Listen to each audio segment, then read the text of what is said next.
Fala galera, tudo bem? A videoaula aqui falando sobre lei da velocidade da reação. Preparei alguns slides aqui para a gente poder visualizar alguma coisa. Já estávamos falando então da cinética química, vamos falar agora da lei da velocidade.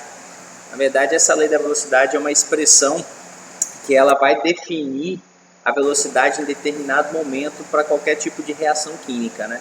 Falamos então de velocidade média. Velocidade média, a gente determinava um intervalo de tempo que a gente estava calculando a velocidade.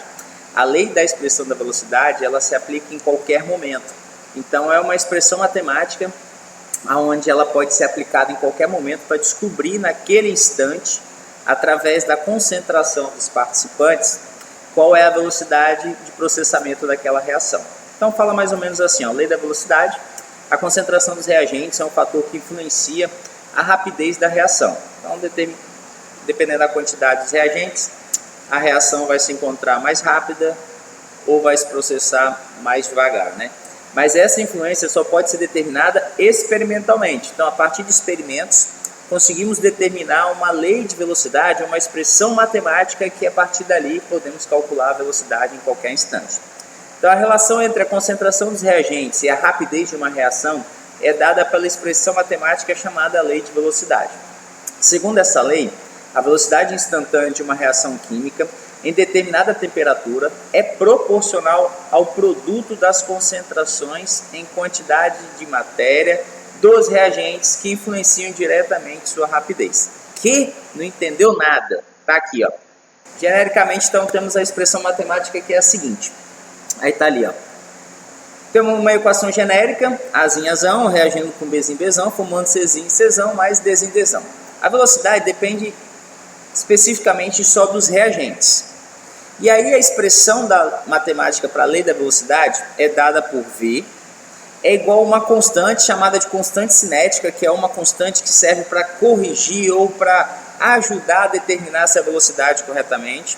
Então vai ter sempre essa constante, esse valor da constante ou é fornecido no problema ou é o que a gente tem que achar.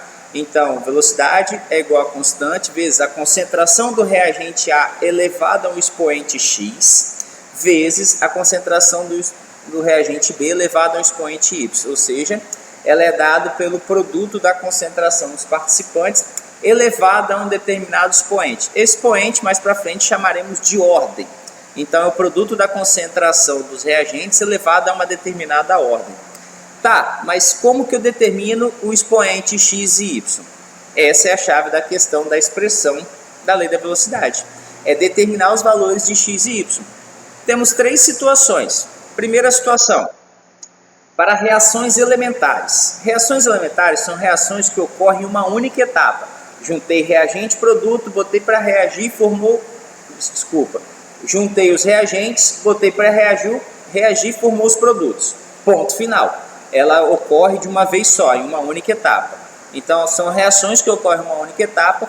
Os coeficientes da lei da velocidade são os próprios coeficientes estequiométricos da reação. Está aqui o nosso exemplo. Nitrogênio gasoso reagindo com hidrogênio gasoso, formando amônio. É uma reação elementar, ocorre em uma única etapa. Como que eu vou achar a lei da velocidade? Ou a expressão matemática para a lei da velocidade, ou a expressão matemática que determina a velocidade para essa reação em qualquer instante.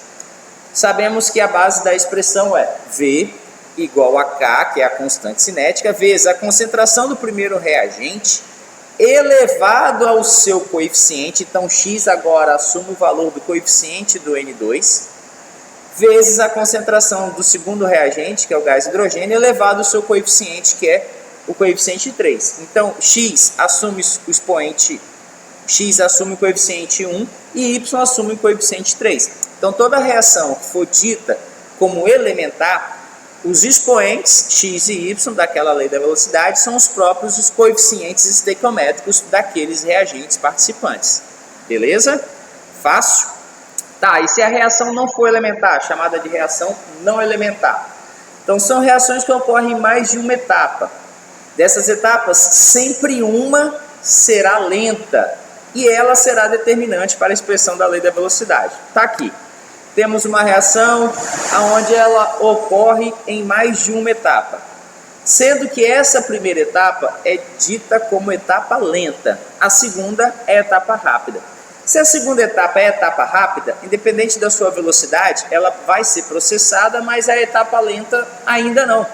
Então, por isso que a gente sempre vai olhar para reações não elementares, para a etapa lenta, para determinar a lei da velocidade para aquela reação. E aí, o que vai acontecer? Você olha só para a etapa lenta. Como é que você vai achar a lei da velocidade? Sabemos que é V igual a constante cinética K vezes a concentração do primeiro reagente da etapa lenta elevado ao seu coeficiente estequiométrico, que é 1, vezes a concentração do segundo reagente da etapa lenta elevado ao seu coeficiente estequiométrico, que é 2. Repara o seguinte, nem olhamos para a equação global, não olhamos para a segunda etapa e só olhamos para a etapa lenta, que é a primeira etapa. Então, a lei ou a expressão da velocidade vai ser dada apenas pela etapa lenta, para reações não elementares, ok? E a terceira situação é quando não se fala se a reação é elementar ou se não é elementar. Simplesmente te dá uma reação e pede para você determinar a lei da velocidade, aonde o exemplo ou o exercício te dá experimentos. Repara aí na tabelinha do nosso slide, aonde temos aqui experimentos, experimento 1, experimento 2, experimento 3, experimento 4, e variações das concentrações dos participantes, A, B e C. E também temos aqui a velocidade da formação de D, então dos produtos, independente de quem seja. Como que iremos determinar a expressão para a lei da velocidade que está aqui embaixo? Como que apareceu o expoente 1 em A, expoente 2 em B e expoente 0 em C? Nós vamos olhar primeiro para os experimentos. Vamos analisar o reagente A. Vamos achar o expoente para o reagente A. Como que vamos fazer isso? Você vai pegar experimentos onde A está variando a sua concentração. Repara aqui no experimento 1 para 2. Posso combinar qualquer experimento. 1 com 2, 1 com 3, 1 com 4, 2 com 3, 2 com 4, tá? Então eu tenho que combinar experimentos onde o A está variando a sua concentração. Repara que de 1 para 2 ele está dobrando, ou seja, está multiplicando por um fator 2. E B e C permanecem constantes. Tudo que acontecer com a velocidade é proveniente da variação da concentração do reagente A, já que B e C estão constantes, então eles não estão influenciando na velocidade. Beleza, mas como que eu vou achar o expoente do reagente A, que aqui embaixo está como 1? Como que o exemplo chegou nisso aqui? Você vai fazer o seguinte, então no intervalo de 1 a 2, onde A está variando, B e C está constante, a gente vai analisar esses dois experimentos. De 1 para 2, nós temos que a concentração 1 foi multiplicado por 2 para dar igual a 2. Então, de 1 para 2, foi multiplicado por um fator 2 a concentração do reagente A. E na velocidade de 1 para 2, o que aconteceu? Repara aqui, saiu de 5 e foi para 10. Então, também foi multiplicado por um fator 2, correto? Aí você vai pensar assim, o fator da concentração elevado a quanto que dá o fator da velocidade, desculpa.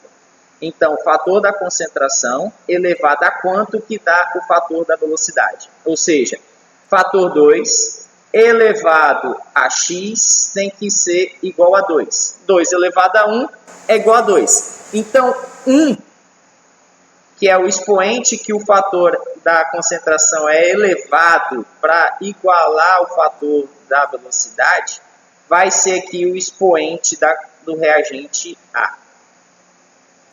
Entendeu a ideia? Vamos pensar no reagente B.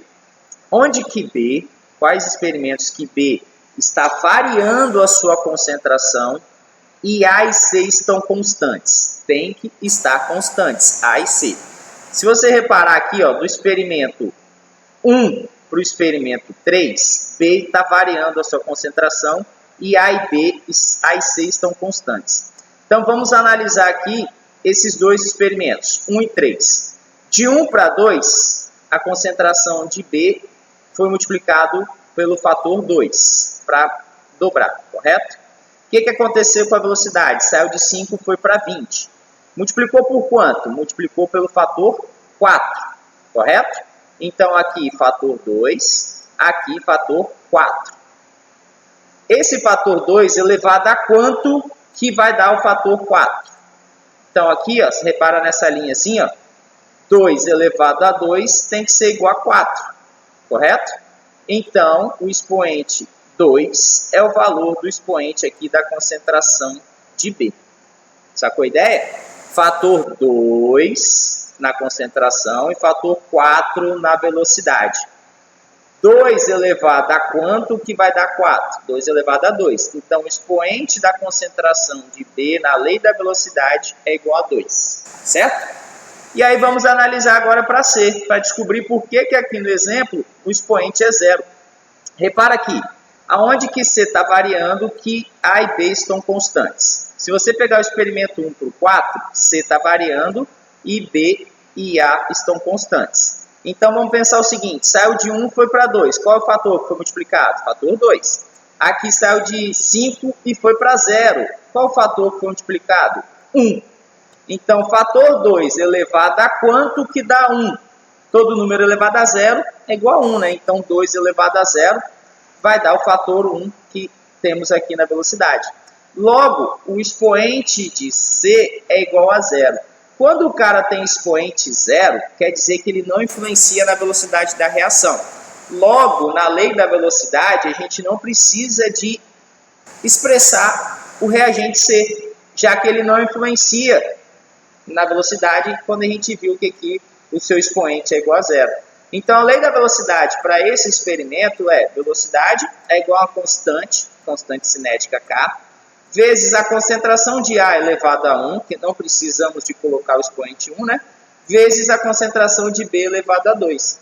E aí a gente não utiliza a concentração de C, já que ele não influencia na velocidade da reação, visto que ele tem expoente 1 nessa situação aqui, né? E aí esses expoentes são chamados também de ordem. E aí nós temos as seguintes relações. Qual é a ordem da reação em relação ao reagente A? Aí você olha o expoente de A. Então a ordem é 1 em relação ao reagente A. Qual é a ordem da reação em relação ao reagente B? Aí temos aqui, já que o expoente é 2, a ordem da reação é igual a 2. Ou a gente chama que é de primeira ordem para A, que é de segunda ordem para B. E em relação ao reagente C, reação ou ordem da reação é igual a 0, já que C não influencia na nossa velocidade. E também podemos olhar para a expressão total e perguntar qual é a ordem da reação em relação à reação total. E aí você soma os expoentes, 2 com mais 1 igual a 3. Então a ordem da reação é igual a 3. Faço isso. Dá uma olhadinha na apostila, tem alguns exercícios para fazer. Vamos tentar praticar, dá uma olhada com calma aqui na explicação. E vou disponibilizar aí e-mail e alguns horários para a gente poder fazer um debate, para a gente tirar dúvidas sobre alguns exercícios. Então tente praticar, é uma partezinha um pouquinho confusa, mas depois que vocês pegam a ideia, fica muito simples. Beleza, galera? Beijo para vocês e até a próxima aula. Beijão!